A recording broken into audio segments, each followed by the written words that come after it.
মানৱতা।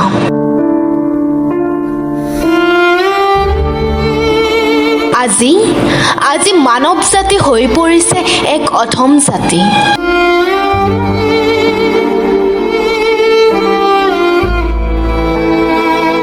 যাৰ আছে কেৱল খং, হিংসা, নাই কোনো মানৱতা।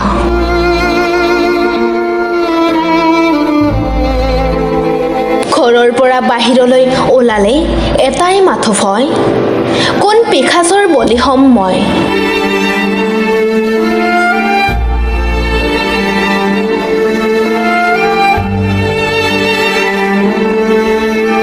নিজৰ দেশত থাকিয়ে শত্ৰুৱে কৰে বলি, আনৰ দেশৰ মানুহ কিয় নাহিব আগুৰি।